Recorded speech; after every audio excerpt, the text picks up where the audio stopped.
Have you ever looked back at your life and thought, why did I waste so much time on things that didn't matter?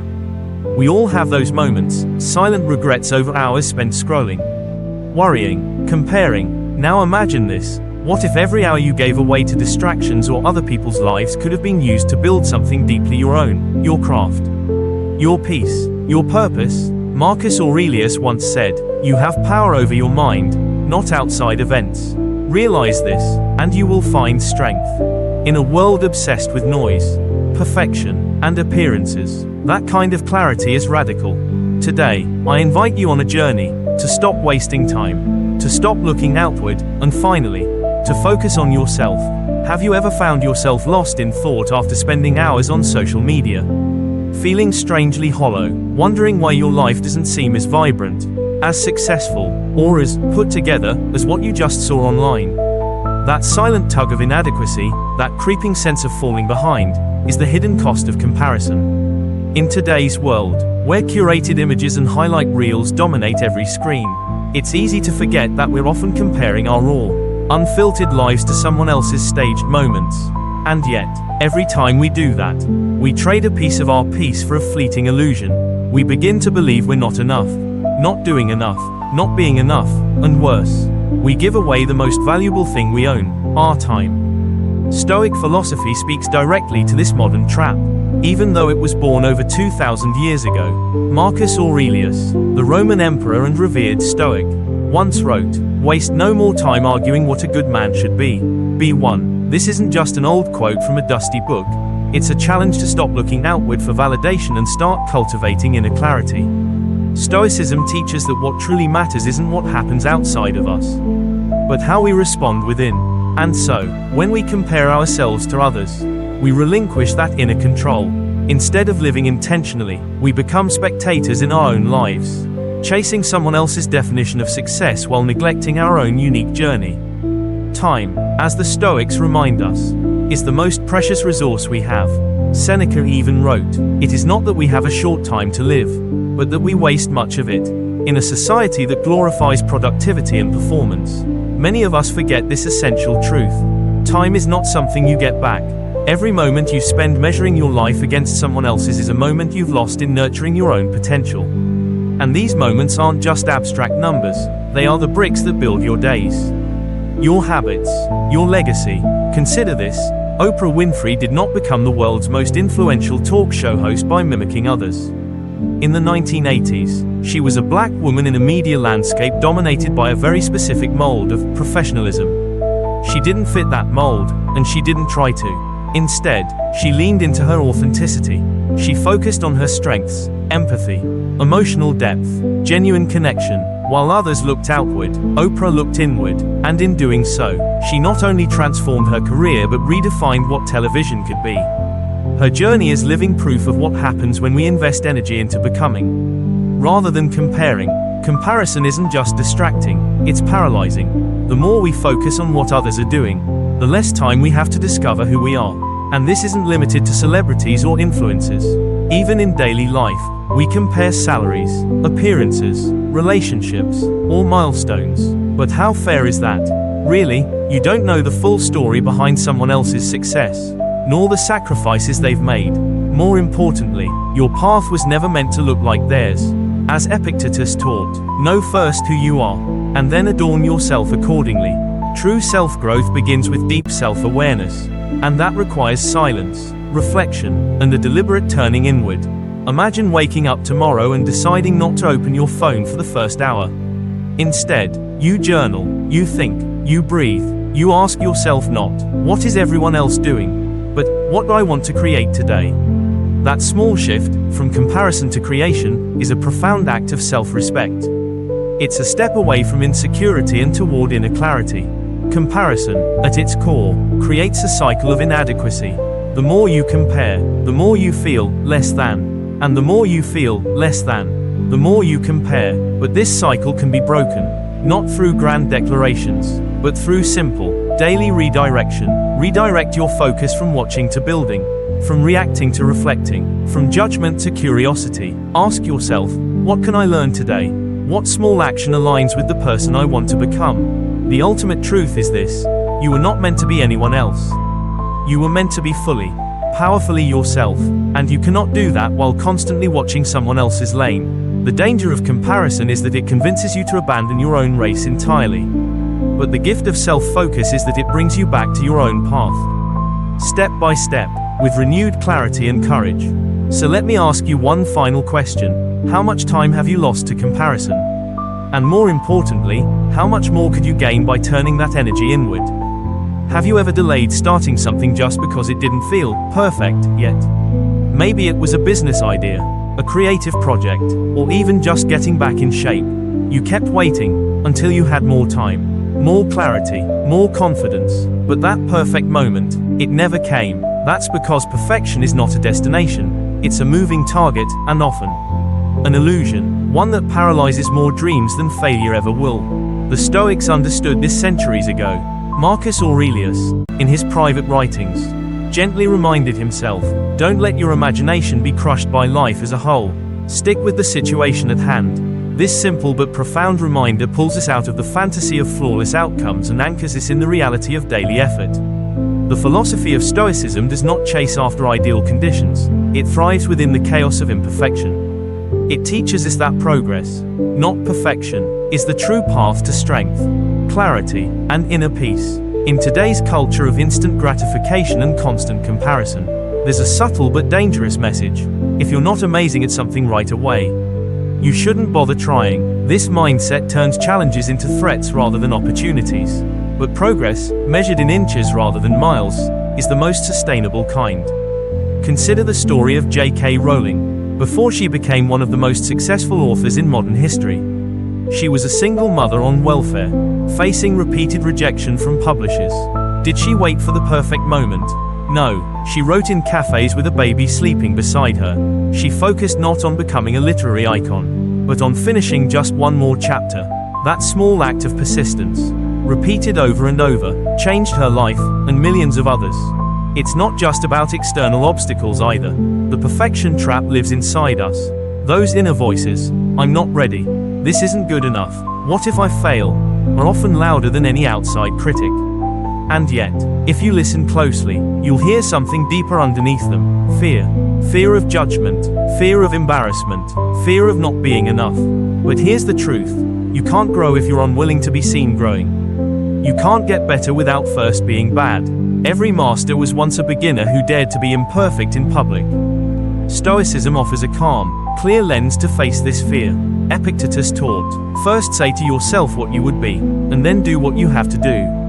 That doesn't mean waiting until you feel like the person you want to become. It means acting as that person, imperfectly, consistently, courageously, until the habits align. And that's where true transformation lives. You can begin by confronting the negativity, both external and internal. Sometimes, it's a toxic work environment. Other times, it's that lingering memory of a past failure. Instead of letting those influences define you, the Stoics teach us to create distance. When Marcus Aurelius felt insulted or attacked, he didn't retaliate with anger. He wrote his thoughts down, reflected on what was within his control, and let the rest go. Imagine doing that during a tense meeting or a social conflict. That silence, that self-restraint, it's not weakness, it's strength forged through discipline. And then there's the mental clutter we carry from the past. Old mistakes, regrets, betrayals. Stoicism doesn't ask you to ignore them, it asks you to reframe them. Forgiveness, in this philosophy, isn't about excusing wrongs. It's about reclaiming your mental space so growth can happen. The past may inform you, but it should never imprison you. Picture a traveler dragging a heavy suitcase across rocky terrain. How far can they really go? Now imagine setting it down. How much more freedom would you feel? Progress also requires structure. You don't need massive overhauls, just consistent, meaningful habits. Start small, read 10 pages a day, walk for 15 minutes, write one paragraph. These aren't trivial, they're proof to yourself that you're moving, that you're building trust with your future self. As James Clear, author of Atomic Habits, puts it, every action you take is a vote for the person you want to become. Stoicism echoes this in its own language. Daily disciplines, self-accountability, internal stability, discipline and patience are the unsung heroes of self-development. In a world obsessed with shortcuts, they whisper a quieter truth. There is no rush. Consider the story of a gardener. Every day, she waters the soil, clears the weeds, and waits. For weeks, nothing happens. But beneath the surface, roots are forming. The Stoics would say, trust that process. Not every result is visible, but every effort has meaning. Even if the world doesn't applaud, your consistency shapes who you are. So, how do we define success if not through perfection? The Stoics would urge you to measure it by integrity, by your alignment with your values, by whether you're better today than you were yesterday. Let others chase applause. You chase progress, because in the end, perfection doesn't make you whole. Progress does. Not the flawless Instagram post, not the flawless business pitch, but the quiet, invisible, repeated act of choosing growth over comfort, again and again. Imagine this: your time is a vault filled with golden coins, each coin representing a moment in your life that can never be retrieved once spent. Now ask yourself, how many of those coins have you casually handed over to distractions? To meaningless scrolling, mindless emails, or conversations that drain rather than nourish? In a world that constantly pulls us in every direction, learning to reject distractions is not just helpful, it's essential to reclaiming your life. Marcus Aurelius, whose words continue to resonate centuries later, believed that the most sacred resource was not wealth or reputation, but attention. He wrote, "You must become the strict guardian of your time." To the Stoics, every moment mattered, not because life is long, but because it is unpredictable.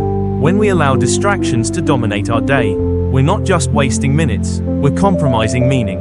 In the modern world, distractions are not only abundant, they're designed to be addictive. Apps are engineered to capture our attention, platforms reward our impulsivity. And so, if we don't consciously guard our focus, we unconsciously give it away. But this isn't about blaming technology or the pace of modern life.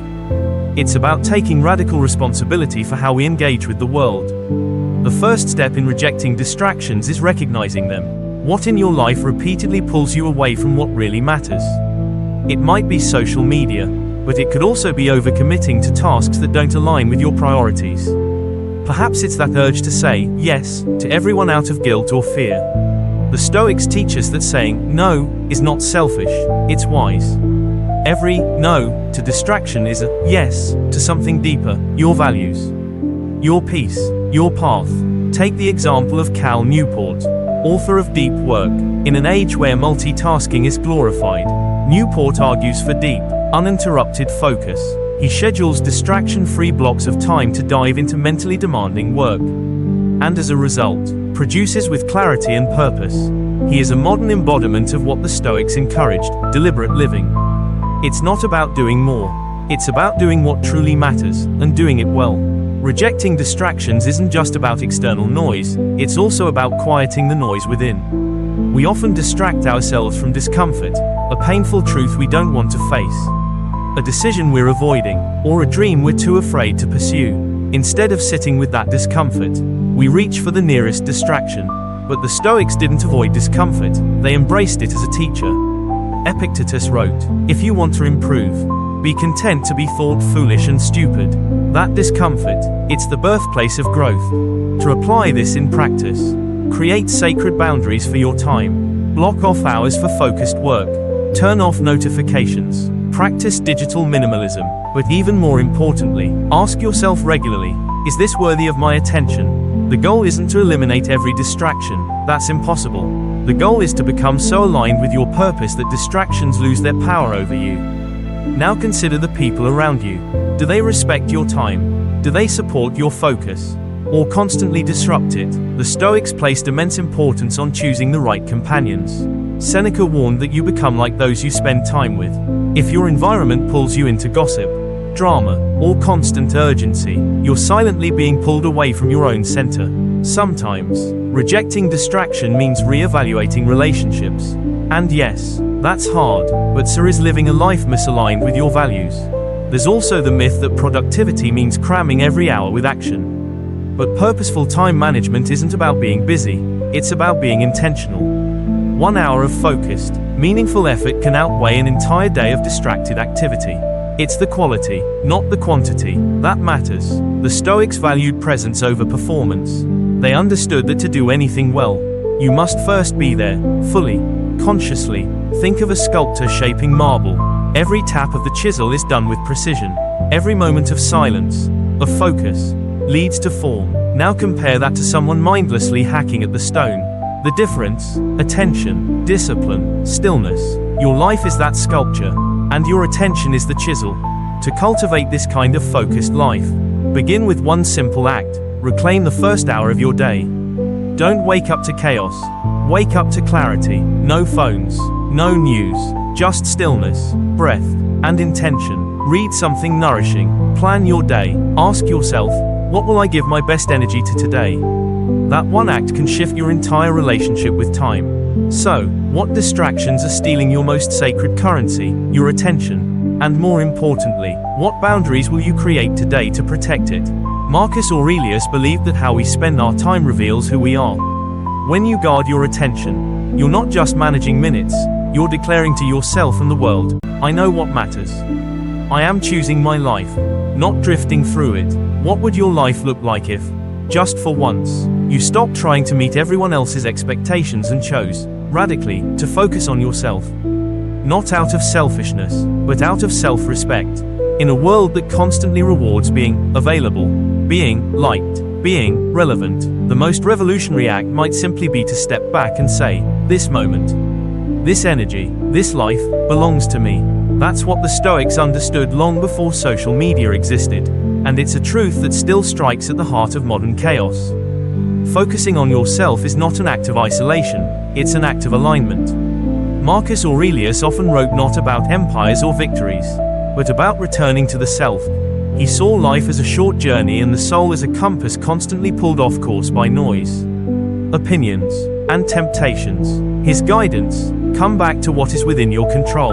Come back to yourself, because when you live for external validation, likes, praise, approval, you are living in a house that anyone can knock down. But when you focus inward, you begin to build something no one can touch: self-trust. Let's take a real-world example. Imagine Jane, a marketing professional in her 30s, juggling a demanding job, social obligations, and an unspoken pressure to appear successful. Every weekend, she attends events she doesn't enjoy, replies to messages she's too drained to answer, and scrolls endlessly through photos of people she barely knows. One day, she pauses and asks herself, who is all this for? That question becomes her turning point. She begins saying no to what doesn't serve her, and yes to her neglected passions: reading, earning a new certification, improving her skills.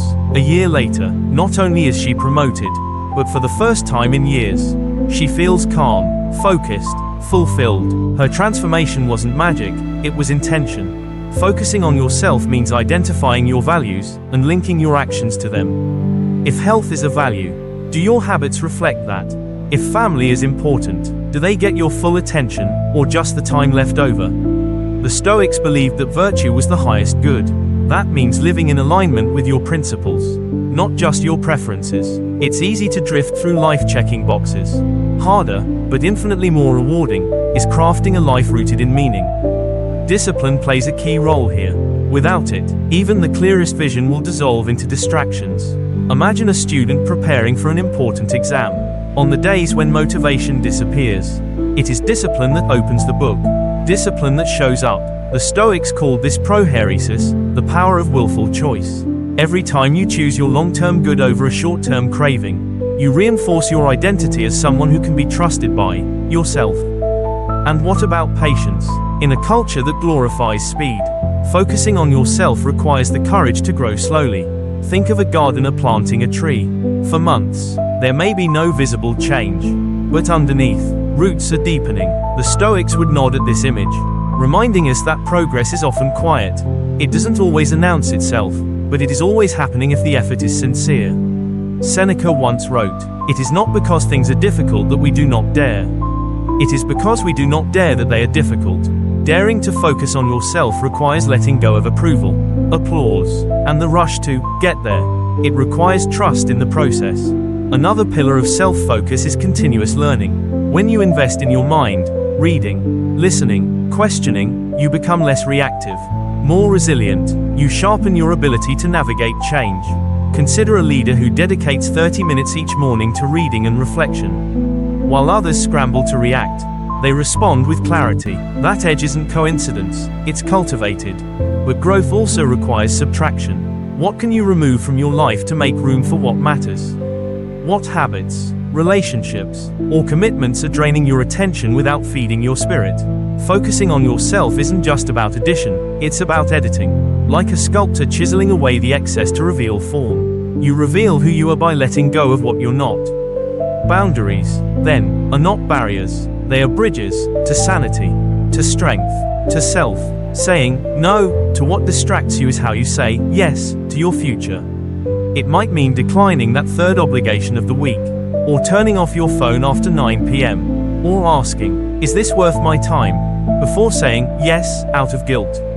The Stoics believed that a wise person lives on their own terms. Not out of arrogance, but out of awareness. So, what would it look like for you to truly focus on yourself? Not just occasionally, but consistently. What would change if you filtered every decision through the lens of, does this support the person I'm becoming? When you focus on yourself, you begin to trust your voice. You begin to live in harmony with your intentions. And that, more than approval or perfection, is what builds a life of substance. There's a quiet kind of strength that doesn't come from shouting louder or moving faster. It comes from choosing to stay on your path. Even when no one's watching. That strength is resilience, and perhaps the most reliable way to cultivate it is by doing what few people dare to do in this noisy world, focusing on yourself. Not the curated lives of others, not the pressure to please, just the slow, steady work of becoming who you are meant to be. Too often, we measure our lives against the fantasy of perfection. We imagine the flawless version of ourselves, always productive, always composed, always winning, and when our reality doesn't match that ideal, we spiral into doubt. But perfection is not only unrealistic, it's unnecessary. The Stoics knew this deeply. Marcus Aurelius wrote, just that you do the right thing. The rest doesn't matter. In other words, let go of needing to look perfect. Focus instead on showing up fully, honestly, and consistently. That is where true strength is forged. Building resilience doesn't require grand gestures. It starts with small, repeated choices, especially when no one's watching. Imagine someone training for a marathon, not because they want applause, but because they want to test their limits. Day by day, they push a little farther. Some days they run strong. Other days, they barely move, but they show up anyway. Every step, no matter how small, is a promise kept to themselves. That's resilience, not in the finish line, but in the willingness to keep going. When you focus on yourself, you give yourself the space to fall and rise on your own terms. Failure no longer becomes a source of shame. Instead, it becomes feedback. In Stoic thought, failure is not the enemy. It is a mirror, showing you where to adapt, where to grow. Epictetus encouraged his students not to avoid discomfort, but to lean into it. He taught that every setback was a training ground for the soul. If you fail and ask, what is this teaching me? You are already on the path to transformation. Let's take this into the modern world. Imagine a young entrepreneur whose first business collapses within a year. Most would call that a loss. But she doesn't. She takes notes, studies what went wrong, reflects on her leadership, and tries again, this time wiser. By her third venture, she's not only more successful, but also more grounded. Her confidence isn't fragile. It's not based on applause. It's built on experience. That's the kind of inner strength Stoicism helps us cultivate, the kind that's not shaken by setbacks. And here's the secret, when you pursue perfection, you're often afraid to make mistakes. But when you pursue progress, you're willing to experiment, to adapt, to learn. That shift in mindset, from performance to process, is what unlocks resilience. Life is unpredictable, plans fall apart, but if your sense of worth is rooted in your effort and values, rather than outcomes, then even failure can't unmake you. Feedback, too, becomes a tool rather than a threat. Imagine a writer sharing their first draft with a mentor and receiving pages of critique. A perfectionist might crumble, but someone focused on progress listens, revises, and grows. The Stoics were relentless learners, not because they feared judgment, but because they welcomed truth. Seneca once said, "While we teach, we learn." He understood that growth requires humility, the willingness to be wrong today in service of being better tomorrow. Resilience also grows when we stop outsourcing our self-worth. When you constantly compare yourself to others, Your confidence becomes unstable. It fluctuates with likes, comments, and recognition. But when you focus inward, on your values, your purpose, you become unshakable. Like a tree with deep roots, you can withstand any storm. This is not to say the journey is easy. You will face criticism, loneliness, and doubt. But each time you keep going, you reinforce your own identity. The Stoics remind us, adversity is not a detour from the path, it is the path. As Marcus Aurelius famously wrote, the impediment to action advances action. What stands in the way becomes the way. Obstacles aren't blocks, they are bridges. And the more you walk them, the stronger you become. Think of your life like building a muscle. Every moment you choose patience over panic, persistence over quitting, reflection over reaction. You are training your spirit, not for show, not for applause, but because you know that true freedom lies in becoming who you were meant to be, regardless of the noise around you. So the question is this: when life knocks you down, where do you turn? If your answer is inward, toward growth, toward truth, toward resilience, then you're already stronger than you think. Because resilience through self-focus isn't about becoming perfect, it's about becoming whole. Imagine you're standing in a crowded room. Voices rise. People boast about their promotions, their follower counts, their latest achievements. The energy is loud, almost frantic, as if worth is measured by volume. But in one quiet corner, someone sits still. They aren't trying to impress. Their gaze is calm, inward. You see no need for validation in their eyes. And you wonder, what do they know that I don't? That person, in essence, reflects the Stoic ideal, not withdrawn, but centered, not chasing the noise, but cultivating presence. It's a subtle power, the kind that doesn't need to shout. And it begins with a single, powerful choice, to focus on what truly matters. Marcus Aurelius, arguably one of the most burdened men in history, an emperor leading during war and plague, still found time each day to write down reminders to himself. Not about power or conquest, but about humility, clarity, and inner discipline. He once wrote, "Our life is what our thoughts make it." Those words weren't meant to inspire others, they were his attempt to stay grounded amidst chaos. Today, they remind us that our external world may be turbulent, but our inner world is still within our command. Every day, you make countless choices. Some are small: how you respond to a rude comment, how you spend your first hour after waking up. Others are larger: who you keep in your life, what dreams you pursue, and which parts of yourself you silence. And yet, it's not the size of the decision that defines you, but the consistency with which you make them. Because every choice is a brushstroke on the canvas of your life. Focus, or lack of it, becomes a habit, a pattern, a legacy. To truly live with intention, you must separate what's within your control from what's not. This is the heart of Stoicism. You cannot control other people's opinions, your past, or the outcome of every endeavor, but you can control your thoughts, your actions, your effort. When you begin to align your attention with your values, not the expectations of others, you reclaim your time, your energy, your identity. Consider the story of a marathon runner who doesn't aim to win, but simply to finish. While others rush past, he stays focused on his breath, his rhythm. He doesn't glance sideways. He listens to his body. He honors his own pace. When he crosses the finish line, it's not with fanfare, but with fulfillment, because he ran his race. In a world obsessed with first place, there's something radical, almost rebellious, about focusing on your own progress and letting that be enough. But staying focused on yourself requires courage.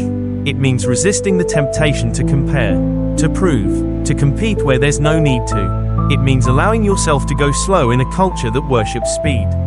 It means accepting that not everyone will understand your path, and walking it anyway. And it means facing challenges not as enemies, but as opportunities to rise. Every judgment you endure, every failure you survive, every moment you choose growth over reaction, these are not setbacks. They are steps. Think of the gardener who tends to a single tree for years. Others may laugh, rush by, or criticize the pace, but she waters it daily, clears weeds, learns to read the signs of change. One day, after years of quiet labor, the tree blossoms, and people admire it. But for her, the real reward wasn't in the applause. It was in the process, in the becoming. Your journey is no different. You may feel alone at times. You may question whether your efforts matter. But every time you choose alignment over approval, presence over distraction, and discipline over impulse, you are planting something profound within yourself. A life of substance, a life of meaning. And so I ask you, what are you chasing that isn't truly yours? What noise are you letting in that drowns out your own voice? And what would happen if, starting today, you treated your time as sacred, not in theory, but in practice? You don't need permission to focus on yourself. You need courage. You need intention. You need to remember that your most important project is not out there, it's within. So take a breath, recenter, ask yourself, what matters to me? Who do I want to become? Then let every small action reflect those answers. Because the most powerful life is not lived the loudest, it's lived the most deliberately.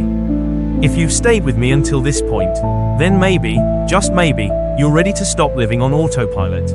Maybe you're ready to stop giving away your time to things and people that don't serve your growth.